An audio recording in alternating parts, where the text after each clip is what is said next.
Chapter 9. HELM.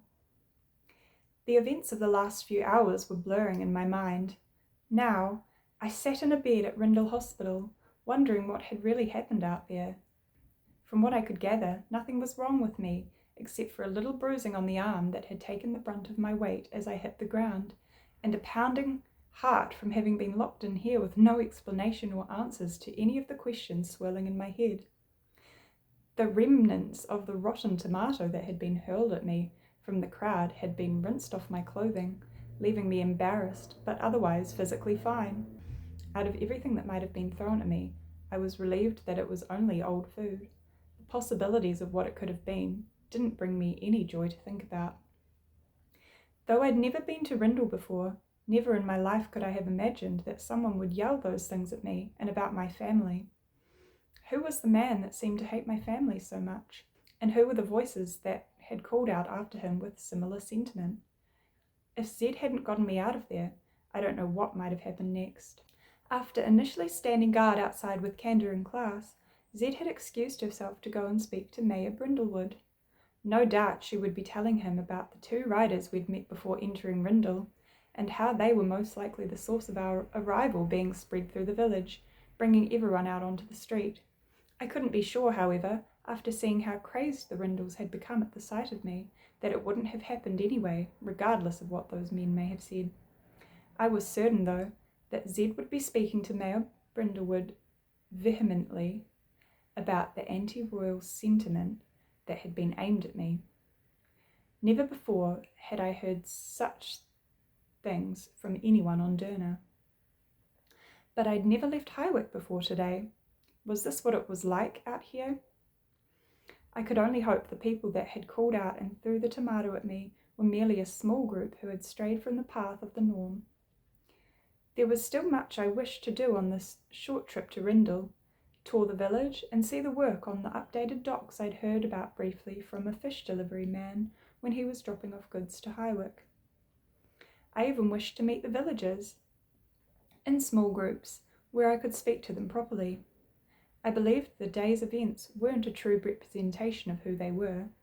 The king hadn't wanted me to do any of those things, but he had allowed for the idea of me being escorted through town when I reminded him that I was to purchase a necklace for my future wife. When Zed eventually came in later that evening, I asked when I might be able to get out of here. All she said was, "You're not leaving." "What about the necklace?" I asked pathetically, as if it was the first thing that came into my mind. Zed gave me an exasperated look. "You've got people out there that want to kill you and you're worried about a necklace?" The room appeared to cool down 10 degrees as her words sunk in. "People want to kill me?"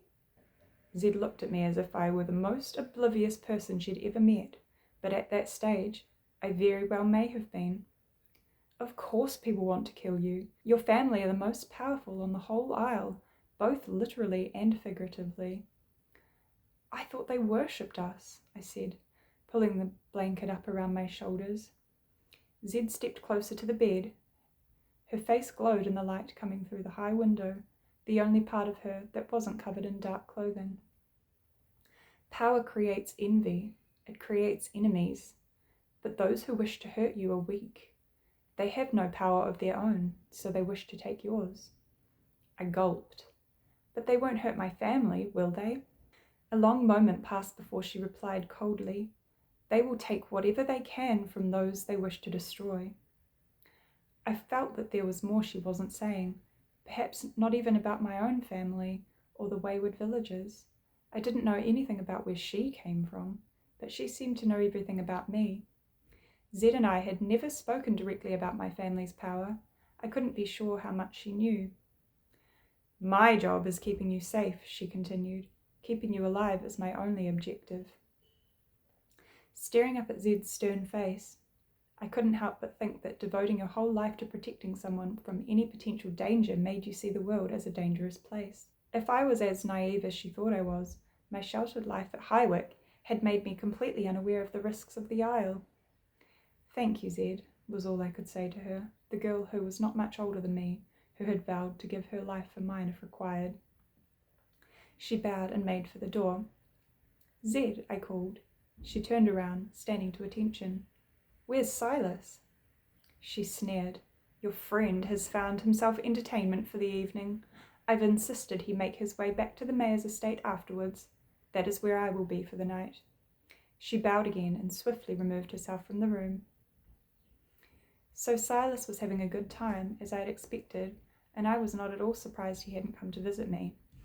Yet, I would have checked on him if he were in my position. At first, after what Zed had said, I was pleased to have the privacy and security of the hospital, but as the night moved forward, I grew restless.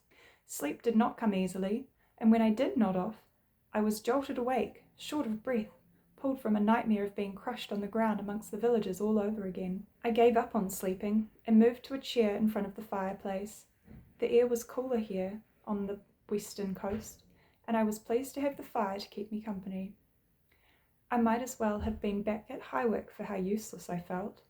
All I could do was look at a book of old maps of Derna that had been placed on my nightstand, each sketch or ink outline contributed by a different artist or cartographer. The book provided only short-lived distraction, and staring at pictures of the Isle didn't give me an answer to the question that was plaguing my brain. Is my family in trouble? That's the end of that chapter, another short wee one. Stay tuned for the next one in a few days' time.